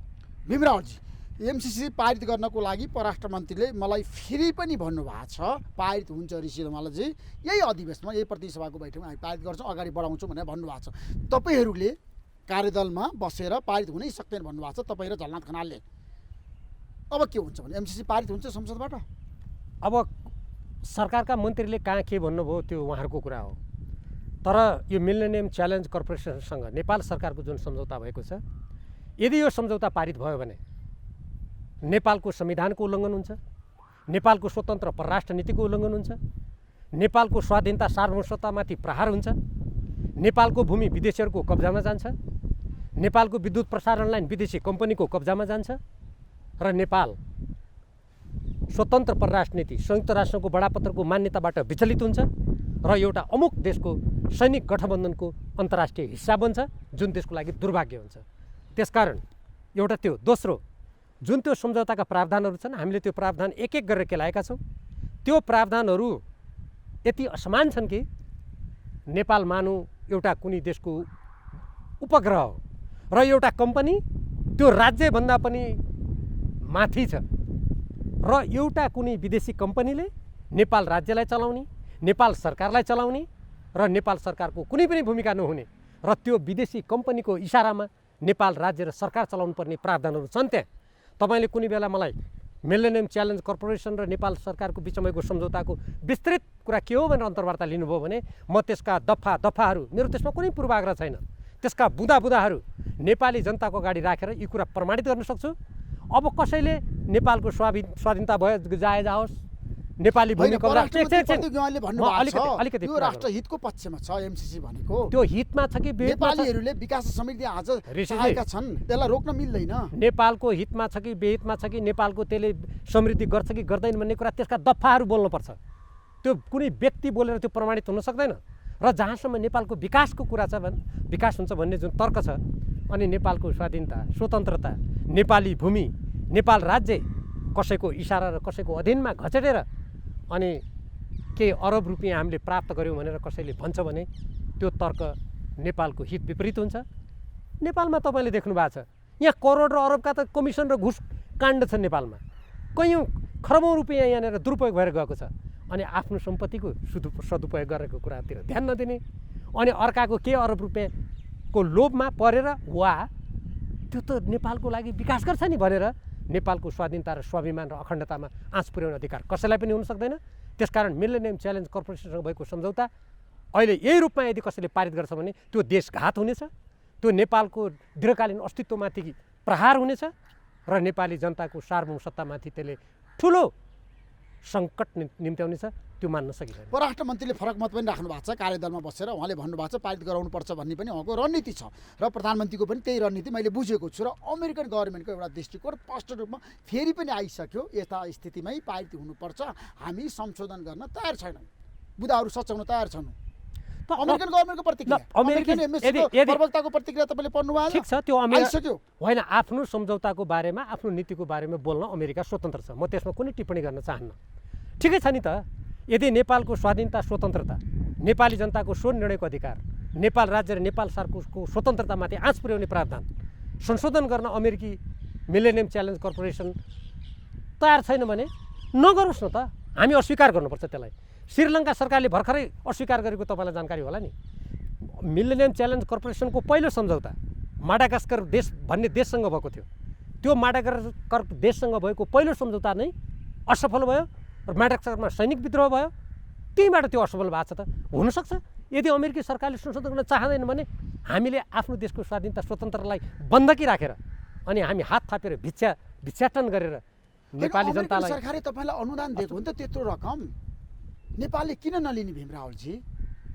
तपाईँले राम्ररी पढ्नु भएको रहेनछ, कृपया तपाईँ त्यो सम्झौता पढ्नु होला। अनुदान होइन त्यो, र त्यो अनुदान त त्यहाँ के लेखेको छ भन्दाखेरि त्यो अनुदान अन्तर्गत नेपाल सरकारले मैले अघि भनेका शर्तहरू जो नेपाल सरकार पनि एउटा कम्पनीको इसारामा चल्नुपर्ने त्यहाँ प्रावधानहरू छन्।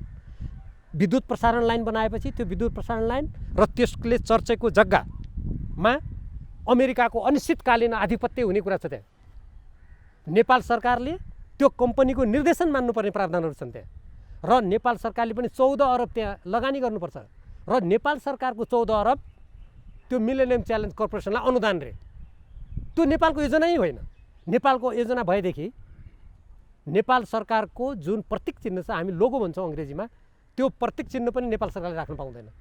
मिलेनियम च्यालेन्ज कर्पोरेसनको सर्वोपरि हितमा उसको लाभको लागि मात्रै त्यो लोगो हुनुपर्छ भन्ने कुरा त्यहाँ लेखेको छ। अनि यहाँ अनुदान छ भनेर नेपाली जनतालाई अन्धकारमा राखेर महाकाली सन्धिबाट खरब आएर अब सुदूरपश्चिमबाट सूर्य उदाउँछ भन्ने जस्ता कुतर्कहरू गरेर आजका सचेत नेपाली जनतालाई झुक्क्याउन सकिन्छ जस्तो मलाई लाग्छ। शीर्ष नेता, प्रतिपक्षी दलका नेताहरू, बुद्धिजीवीहरू, परराष्ट्रविदहरू, पूर्व परराष्ट्र मन्त्रीहरू, अर्थमन्त्रीहरूले किन एमसिसी चाहिँ नेपालको हितमा छ, यसलाई पारित गर्नुपर्छ, यसको अनिवार्य आवश्यकता छ, अमेरिकालाई हामीले चिडाउनुहुन्न, अमेरिका चिड्यो भने त एकदम नेपाललाई सङ्कट आउन सक्छ, भविष्यमा अनुदान पनि आउँदैन, सहयोग पनि आउँदैन भनेर किन बोलिरहेछन् त भीम रावलजी? त्यो उनीहरूले अध्ययन गरेर होला एमसिसी? त्यो किन बोलिरहेका छन् तपाईँको प्रश्नको मसँग 3टा उत्तर छ, तपाईँ ध्यानपूर्वक सुन्नु होला। एउटा के कारण हुनसक्दछ भन्दाखेरि उहाँहरूले ती सम्झौता पढ्नु भएको छैन। त्यो सम्झौता भने एउटा सम्झौता मात्र होइन, त्यो सम्झौताको मुनि लुकाएका दर्जनौँ सम्झौता छन् त्यहाँ, थाहा पाउनुहोस्। हामीले अध्ययन गर्दाखेरि हामीले विद्युत प्रसारण लाइन र त्यसपछि त्यो बाटोको जुन विस्तृत परियोजना अध्ययन प्रतिवेदन छ त्यसको माग गरेका थियौँ, हामीलाई उपलब्ध गराइएन, अहिलेसम्म उपलब्ध गराएको छैन। र नेपाल र अमेरिकाको बिचमा अर्को पार्टनरसिप एग्रिमेन्ट अर्थात् साझेदारी सम्झौता भन्ने छ, त्यो हामीले माग गऱ्यौँ, त्यो हामीलाई दिइएको छैन, जसको सैनिक प्रकृति छ। तपाईँ मार्फत म देशभक्त नेपाललाई जानकारी गराउँछु। एउटा यी नपढेर मान्छेले त्यो प्रतिक्रिया दिएको हुनसक्छ, 1। 2 पढेको त हुनसक्छ, कतिपय मान्छेहरू त्यहाँ जागिरे छन्, केही डलर तलब खान्छन्, त्यो डलर डकार्नेहरूले देशको राष्ट्र स्वाधीनताको के मतलब? दोस्रो कारण त्यो हुनसक्छ। तेस्रो कारण जुन अमेरिका चिडिन्छ भन्ने कुरा छ, अर्को देश चिडिन्छ भनेर चिन्ता गर्ने, आफ्नो देशको स्वाधीनता जान्छ भन्ने कुरामा मतलब छैन। यस्तो गर्ने अधिकार कुनै पनि जनउत्तरदायी सरकारलाई पनि छैन, म यो देशको नागरिक हुँ भन्ने व्यक्तिलाई त्यस्तो भन्ने अधिकार छैन। अर्को त्यो कारण हुनसक्छ। चौथो, ठुल्ठुला देशको भक्ति गर्ने बानी परेको हुनसक्दछ, अर्काको शक्तिको अगाडि झुक्ने चरित्र भएको हुनसक्दछ, त्यस्ता भएकाहरूले तर्क दिएको होला। अमेरिकासँग जोरी खेल्न सक्छ नेपालले? यो जोरी खोज्ने कुरा होइन, न्यू खोज्न सक्छ, न्यू किन खोज्ने? महाशक्ति राष्ट्रसँग। अनि हामी के न्यू खोज्ने भने हामी के त्यो अर्काको देशलाई यो नेपालको भूमि अर्काको अधीनमा गए पनि हुन्छ, सरकार अर्काको निर्देशनमा पनि गए पनि हुन्छ, नेपालको संविधान अब को कुनै अर्थ छैन भनेर हामी हात ठड्याउने त? अनि सैन्य गठबन्धन नेपाल कसरी जान्छ एमसिसी पारित गर्दै भन्नुहोस्? त्यहाँ लेखेको छ, त्यहाँ लेखेको छ त। कारण मलाई सोध्ने होइन नि, त्यो सम्झौता गर्नेहरूसँग सोध्नुहोस् न। अनि जहाँसम्म तपाईँको अहिलेको प्रश्नको मेरो पुरा उत्तर भएन। हामीले हाम्रो देशको स्वाधीनता स्वतन्त्रतामा हामी बाँच्न पर्यो। हामी नेपालको संविधान नेपाली जनताले 2-2वटा संविधान सभाका चुनाव गरेर हामीले संविधान बनाएका छौँ। हामी कसैको अधीनमा जान्नौँ, हामी स्वतन्त्र भएर बाँच्न चाहन्छौँ भने अर्को देशलाई चिडियाको ठहरिन्छ। भारतका प्रधानमन्त्रीले मेरो देश महान भन्न सुहाउने, अझ हाम्रो कालापानी क्षेत्रमा आएर बाटोसम्म बनाउनु पनि पुग्ने, चीनका राष्ट्रपतिले मेरो चीन महान भन्न सुहाउने, अमेरिकाका राष्ट्रपतिले मेरो देश महान भन्न सुहाउने, अनि नेपाली जनताले हामी स्वतन्त्र रूपमा बाँच्न पाउनुपर्छ, हामी अर्काको अधीनमा जान्नौँ, हामी कसैको पैसा लिएर हाम्रो राष्ट्रको स्वतन्त्रतालाई कमजोर बनाउन चाहनुभन्दा अर्को देश चिडिने, यो कुतर्क हो। अहिले त विदेशीबाट सहयोग लिनुपर्छ, अनुदान लिनुपर्छ, ऋण लिनुपर्छ नेपाल बनाउनलाई भीम रावलजी। हामी आत्मनिर्भरतातिर गएका छैनौँ, समस्या जटिल छ भीम रावलजी। त्यो कुरा तपाईँ जस्तो बौद्धिक नेताले बुझ्नुपर्छ। म तपाईँलाई प्रश्न सोध्न चाहन्छु, तपाईँको घरमा अभाव भयो भन्दैमा तपाईँले आफ्नो आमालाई बन्दकी राखेर पैसा लिन तयार हुनुहुन्छ तपाईँ? म यहीँबाट सबैलाई प्रश्न सोध्न चाहन्छु। नेपाल आर्थिक रूपमा कमजोर हुन सक्दछ, हामीलाई पैसाको आवश्यकता हुन सक्दछ, के हामी त्यो पैसाको लागि अब हाम्रो देशलाई पराधीन बनाइदिउँ भनेर तर्क दिन सक्छौँ? सक्दैनौँ। मलाई सुनको सिंहासनमा राखेर तैँले रमिता हेर, तिम्रो घर परिवारको म हुर्मत लिन्छु कसैले भन्यो भने सुनको सिंहासनमा बसेर मेरो परिवारको हुर्मत लिएको देख्न सक्छु? त्यस्तै हो, कसैको पैसामा राष्ट्रको स्वाधीनता र स्वतन्त्रता तौलन मिल्दैन। त्यसो भए हाम्रो देश त उहिले जमानामा आजभन्दा गरिब थियो। त्यसो भए उहिले यो देशको सार्वभौम सत्ता अर्काको हातमा हुँदैन, प्रतिनिधिसभाबाट पारित गर्नु हुँदैन। यदि पारित भयो भने देशघात हुन्छ, नेपालको स्वाधीनता र राष्ट्रिय अस्मितामाथि प्रहार हुन्छ, नेपाली जनताले कुनै दिन विद्रोह गर्नुपर्ने स्थिति आउँछ यदि स्वतन्त्र र स्वाधीनतालाई जोगाउने हो भने। तपाईँ राष्ट्रवादी नेता, तर चिनिया राजदूतले शीर्ष नेताहरूलाई भेट्दाखेरि, राष्ट्रपतिलाई भेट्दाखेरि, प्रधानमन्त्री केपी शर्मा ओलीलाई भेट्दाखेरि, प्रचण्डलाई भेट्दाखेरि, माधवमा नेपाललाई भेट्दाखेरि तपाईँ चाहिँ चुप लाएर बस्नु भने तपाईँले एक शब्द पनि बोल्नु भयो। मलाई थाहै छैन त्यहाँ के भन्यो भन्ने कुरा।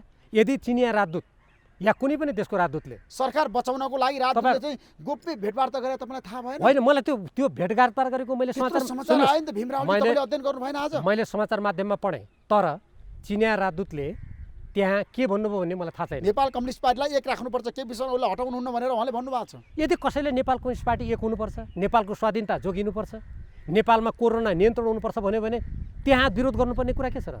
चिनिया राजदूतले भन्नुभएको छ प्रधानमन्त्री केपी शर्मालाई सबैले सहयोग गर्नुपर्छ, उहाँको विकल्प खोज्नुहुन्न भने। त्यो मलाई थाहा छैन। म आफ्नो कुरा यदि कुनै लिखत तपाईँसँग छ भने मलाई देखाउनुहोस्। यदि कसैले त्यस्तो निर्देशनात्मक कुरा दिएको छ भने म त्यसलाई अस्वीकार गर्छु, चाहे चीनले दियोस्, चाहे भारत, चाहे अमेरिका। किनभने हाम्रो भविष्यको बारेमा, हाम्रो बारेमा निर्णय गर्ने अधिकार हामीसँग मात्रै छ। होइन, भारतीय राजदूतले भेट्दा भए तपाईँहरू आन्तरिक रूपमा नेपालको राजनीतिमा हस्तक्षेप गर्यो भनेर भन्नुहुन्थ्यो। चिनिया राजदूतले भेट्दाखेरि तपाईँले एक शब्द पनि बोल्नु भएन नि त। तपाईँको यो भनाइ नै गलत छ। भारतीय राजदूतले पनि कयौँ नेताहरूसँग भेटेको छ कि किन भेट्यो भने मैले कहिले भनेको छु? हामी त्यसको मात्र विरोध गर्छौँ यदि कसैले हाम्रो नेपालको संविधान, हाम्रो राजनीति, हामीले गर्ने निर्णयमा निर्देशन दियो, त्यसमा हस्तक्षेप गर्यो, हाम्रो देशको राजनीतिलाई टुटफुट गराउनु खोज्यो, हाम्रो देशको स्वाधीनतालाई कमजोर गराउनु खोज्यो, हाम्रो राष्ट्रिय स्वतन्त्रतामा आघात पुर्यायो भने हामी त्यस्तो भेटघाटको मात्रै विरोध गर्छौँ। नभए कुटनीतिमा भेटघाट हुन सक्दछ, मान्छेले सद्भाव व्यक्त गर्न सक्दछन्, दुई देशको मित्रताको कुरा हुन सक्दछ। त्यो त म कुटनीति शास्त्रको विद्यार्थी मैले बुझेको छु। त्यस्तो कुराको आँखा चिम्लेर विरोध र समर्थन हुँदैन। भीमरावजी, अब हामी एउटा निष्कर्षमा पुगौँ। यदि प्रधानमन्त्रीले पदको लागि तपाईँलाई आग्रह गर्नुभयो, भीमरावजी तपाईँ मन्त्री बन्न पाउनु भएन, मेरो क्याबिनेटमा आउनुहोस्, उप प्रधानमन्त्री बन्नुहोस् र मलाई सहयोग गर्नुहोस् भन्यो भने तपाईँ के गर्नुहुन्छ यतिखेर? यो भीमरावले देशको लागि बोलेका कुराहरू, जनताको पक्षमा बोलेका कुराहरू मन्त्री पद नपाएर बोलेको हो भनेर एकदम पूर्वाग्रही र निकृष्ट प्रचार गर्नेहरूको तर्क हुन सक्दछ। यस्तो म यहीँबाट घोषणा गरिदिन्छु, मलाई यस्ता खालको मन्त्री पद कसैले मन्त्री हुनु पर्यो भने म तत्काल अस्वीकार गरिदिन्छु। त्यसो भए तपाईँ केपी शर्मा ओलीको नेतृत्वको सरकारमा मन्त्री बन्न तयार हुनुहुन्न आजको दिनमा? मैले केपी शर्मा ओली सिधा उत्तर दिनुहोस् तपाईँ। मैले केपी शर्मा ओलीजीको प्रधानमन्त्रीत्वमा मन्त्री हुने नहुने उहाँप्रति कुनै पूर्वाग्रह राखेर यो तर्क दिएको होइन। मैले यो तर्क किन दिएको भने यदि कसैलाई मैले यो राष्ट्रको लागि बोलेका कुराहरू, जनता, नेपालको संविधानको प्रतिरक्षा गर्ने र नेपाल कम्युनिस्ट पार्टीको सिद्धान्त, मान्यता, नीति र विधानको प्रतिरक्षा गर्ने कुरा यो मन्त्री नपाएर बोलेको भने कसैलाई भ्रम छ भने परीक्षा गरी हेरौँ न। म मात्र यस्तो व्यक्ति हुँ, ती व्यक्तिहरू पदको लागि अहिले रात दिन मारामार गर्छन्। अहिले सचिवालयमा प्रधानमन्त्री र मन्त्री हुनुको लागि रात दिन को लडिरहेछ? भीमराव लडिरहेछ। अनि आफ्नो पद र कुर्सीको लागि अरू पार्टीलाई फुटाउनु को गएको छ? म गएको छु। आफू पदको लागि 24 घन्टा गर्ने, त्यो धुनै त्यही 24 घन्टा। अनि अर्काले देशको रक्षाको लागि, पार्टीको विधान, नीति, सिद्धान्तको लागि बोलेका कुराहरूलाई अनि आफ्ना पदको लागि गरेका क्रियाकलापहरूमा पर्दा हाल्नुको लागि प्रचार गर्नुको कुनै अर्थ छैन। मलाई त्यो कुनै मन्त्री पद, कुनै पदको लागि कुनै पनि मोह छैन। मैले जुन दिन राजनीतिमा पाइला चालेँ त्यो बेला पञ्चायती कालमा राजकाज मुद्दा लाग्दा जेलको यात्रा गर्दा त्यहाँ कुनै मन्त्री हुने कुराको कल्पना थिएन। यो राष्ट्रको स्वाधीनता, यो राष्ट्रको स्वतन्त्रता, नेपाली जनताको हक अधिकार, यो देशको समृद्धिको परिकल्पना थियो। मेरो मनमा त्यो मात्र परिकल्पना छ। मलाई त्यो मन्त्री पद एउटा सहमतिको लागि माधवमा नेपाललाई प्रस्ताव गरियो, बालुवाटारबाट एउटा प्रस्ताव गयो, 2 जना मुख्यमन्त्री फेरौँ, 2-4 जनालाई मन्त्री बनाइदिन्छु, सुरेन्द्र पाण्डे, भीमराव जस्तालाई मन्त्री बनाउने र अहिले सहमति गर्ने र पार्टीलाई एक ढिक्का बनाएर लिएर जाने, त्यसमा तपाईँको सहमति? यदि कसैले मेरो नाम लिएर म जस्ता व्यक्तिलाई तपाईँले भने मैले त सुनेको छैन होइन, तपाईँ बाहिर आइसकेको छ। तपाईँको मुखबाट सुने मैले मन्त्रीमण्डल पुनर्गठन गर्ने, सुन्नुहोस्, फेरि सरकारमा लिएर एकछिन जाने, सुन्नुहोस्। सबै कुरा ठिक हुन्छ अब। तपाईँले मलाई प्रश्न सोधेपछि त मैले नेपाली जनतालाई प्रश्न पार्नु पऱ्यो नि। यो कुरा मलाई थाहा छैन यदि कसैले म जस्ता व्यक्तिहरू लगायतलाई मन्त्री बनाउने अनि नेपालको राष्ट्रिय स्वाधीनता स्वतन्त्रता पार्टीको विधान सिद्धान्त नीतिमा कुनै छलफल नगर्ने, कुनै व्यक्तिलाई प्रधानमन्त्री र मन्त्री बनाउने कुराको वरिपरि राष्ट्रिय राजनीतिलाई घुमाउने कसैले कल्पना गरेको छ भने त्यो कल्पना नगरे पनि हुन्छ। म त्यस्तो कुराको सख्त विरुद्धमा छु। मैले जुन राष्ट्रको हितमा बोलेको छु, मैले पार्टीको हितमा सिद्धान्तको पक्षमा श्रमजीवी जनताको पक्षमा बोलेको छु। यदि यो कुरातिर पार्टी जाने, पार्टीलाई त्यो कुरातर्फ डोर्याउने, सरकारलाई त्यो तर्फ डोर्याउने, भ्रष्टाचार नियन्त्रण गर्ने र आज नेपालले यो प्रतिस्पर्धी विश्वमा स्वाधीनतापूर्वक उभिन सक्ने बाटोमा कसैले जाउँ भन्यो भने त्यहाँ मेरो समर्थन हुन्छ। त्यो पद लिएर होइन, पद नलिएरै समर्थन हुन्छ। तर त्यो बाटोलाई कुनै एउटा प्रस्ताव त आएको छ नि त, बाजुमा नेपालले पनि भन्नुभएको छ नि यो त। कुरालाई तपाईँ दुईजना मुख्यमन्त्री फेर्ने, प्रदेश नम्बर 1 र बागमती प्रदेश। तपाईँले मेरो यो कुरा पुरा सुन्नु भएन क्या। माधव नेपालको मान्छेलाई बनाउने, अष्टबन्धी शाक्यलाई बनाउने, भीमा आचार्यलाई बनाउने, अनि तपाईँलाई क्याबिनेटमा लिएर जाने प्रधानमन्त्रीको प्रस्ताव। तपाईँले मेरो कुरा पुरा सुन्नु पर्यो ऋषिजी। यदि कसैले मैले अघि भनेका कुरालाई मतलब नराख्ने र यो पदको भागभण्डा गर्ने, कसको मुख्यमन्त्री फेर्ने, कसलाई मन्त्री बनाउने कुरा छ भने मेरो त्यसमा पूर्ण विरोध छ। म त्यो कुरा अस्वीकार गर्छु र पार्टी र देशको हितलाई सर्वोपरि मैले अघि नै एमसिसी जस्ता कुरा गरेँ, त्यस्ता कुरा कुनै नसच्याउने। त्यहाँनिर कसैलाई मन्त्री बनाउने कुरा गरिन्छ भने यो पदको खेलमा होइन, पदको खेलमा लाग्ने तपाईँ लागेको कुराको होइन आजको दिनमा। म छैन, मेरो त्यसमा विरोध छ। आज जसरी सचिवालयमा कुनै व्यक्तिलाई प्रधानमन्त्री, उपप्रधानमन्त्री, उपाध्यक्ष बनाएर राष्ट्रिय राजनीतिलाई त्यहाँ वरिपरि घुमाइएको छ, यो पार्टीको विधान सिद्धान्त विपरीत छ, नेपालको हित विपरीत छ। यो काम बन्द गर्नुपर्छ। 20 जना स्थायी समिति सदस्यहरूले आजको दिनमा सरकारमा जानको लबिङ गर्न थाले नि फेरि पनि। पूर्ण रूपमा गलत हो। यी 20 जना सदस्यले पार्टीको विधान रक्षा गर्नुको लागि, पार्टीको एकता रक्षा गर्ने, पार्टीलाई फुटबाट जोगाउनुको लागि चालेको पाइला हो। म तपाईँ मात्र सम्पूर्ण नेपाली मन्त्री बन्नको लागि चालेको पाइला होइन? नेपाली जनता र नेपाल कम्युनिस्ट पार्टीका सम्पूर्ण कार्यकर्ता नेताहरूलाई जानकारी गराउन चाहन्छु। हामी 20 जनाले पार्टीको एकताको रक्षाको लागि, पार्टीको सिद्धान्तको रक्षाको लागि चालेको पाइला हो। पार्टी नेपालको संविधान कानुनको मूलमर्ममाथि हुन लागेको प्रहारलाई रोक्नको लागि चालेको पाइला हो। हामीलाई त्यसमा कुनै पदको भागभण्डाप्रति हामीलाई कुनै सरोकार पनि छैन, हामीलाई त्यसमा रुचि पनि छैन। तर तपाईँ संविधान जारी भइसकेपछि केपी शर्मा ओलीको नेतृत्वको सरकारमा उप प्रधानमन्त्री रक्षा मन्त्री बन्नुभयो र तपाईँले त्यतिखेर भन्नुभएको थियो रिपोर्टर्स क्लब नेपालमा आएर केपी शर्मा ओली भनेको राष्ट्रवादी नेता हो। आज तपाईँ किन युटर्न हुनुभयो यसमा चाहिँ भन्नुहोस् त। मैले केपी ओलीजी भनेको राष्ट्रवादी नेता हो भने त्यसरी भने होइन। मैले के भनेको थिएँ त्यति बेला भने भारतीय नाकाबन्दीको विरुद्धमा वर्तमान प्रधानमन्त्रीले जुन पाइला चाल्नु भएको छ, यी देशभक्तिपूर्ण पाइला हुन्। सम्पूर्ण नेपाली जनताले यसलाई साथ दिनुपर्छ, किनभने अन्तर्राष्ट्रिय कानुन विपरीत नेपालमाथि अन्यायपूर्ण किसिमले नाकाबन्दी भएको छ, त्यसको मुकाबला गर्नुपर्छ। प्रधानमन्त्री अड्नु भएको छ, यसलाई समर्थन गर्नुपर्छ मैले भनेकै हो। म आज पनि त्यो दिन त्यो बेला तत्कालीन अवस्थामा प्रधानमन्त्रीले त्यसको जसरी अड्नुभयो म आज पनि त्यसको प्रशंसा गर्छु। तर एउटा समयमा कुनै व्यक्तिले कुनै राम्रो काम गरेको थियो भनेर आज तक जति गलत काम गरेपछि भन्ने कुरा हुन सक्दैन। त्यो कुराको आज ब्याज मैले लिन्छु। आज प्रशंसा गर्ने अहिले आएर विरोध गर्न सक्छ। त्यो त नाकाबन्दीको विरुद्धमा राम्रो काम गर्नुभयो, राम्रो अहिले गर्नुहोस् न, अहिले पनि प्रशंसा गर्छु। तर त्यति बेला गर्नुभयो भनेर आज पार्टी फुटाउने अध्यादेश ल्याउँदा पनि म प्रशंसा गर्छु। र आज मैले कुनै राम्रो काम गरेँ भने मैले 10 दिनपछि गएर म एकदमै खराब काम गर्छु भने कुनै 10 दिन अगाडि एकदम राम्रो काम गरेको थियो त्यस कारण आज पनि प्रशंसा गरौँ भन्ने त्यस्तो तर्क हुन सक्दैन। विदेशमा नेपालीहरू अल्पत्ता परिरहेका छन्, रोइरहेका छन्, कराइरहेका छन्। तर तपाईँहरूले आजको दिनमा उनीहरूलाई स्वदेश फर्काउनलाई खोइ कदम चालेको। तपाईँ संसदमा राख्नुहुन्छ यो मुद्दा, उठान गर्नुहुन्छ? तपाईँले साह्रै राम्रो प्रश्न गर्नुभयो। मैले प्रतिनिधि सभाको अन्तर्राष्ट्रिय सम्बन्ध समितिमा 2 दिन अगाडि प्रष्ट शब्दमा भनेको छु, कतिपय देशहरूले विमान चार्टर गरेर आफ्ना देशका नागरिकलाई मात्र होइन, त्यो पिआर लिएर ग्रिन कार्ड लिएका मान्छेलाई समेत लगेर गए आफ्नो देशमा। हामीले सुदूरपश्चिमको सिमाना पारी, भैरवाको सिमाना पारी रहेका नेपालीहरू 40-45 दिन उहाँहरू अलग्गै बसिसक्नुभयो, जसलाई अङ्ग्रेजी भाषामा क्वारेन्टिन भनिन्छ, एकान्तमा बसिसक्नुभयो। उहाँहरूलाई नेपाल फर्किन नदिने यो अन्यायपूर्ण काम हो भनेर मैले भनेको छु।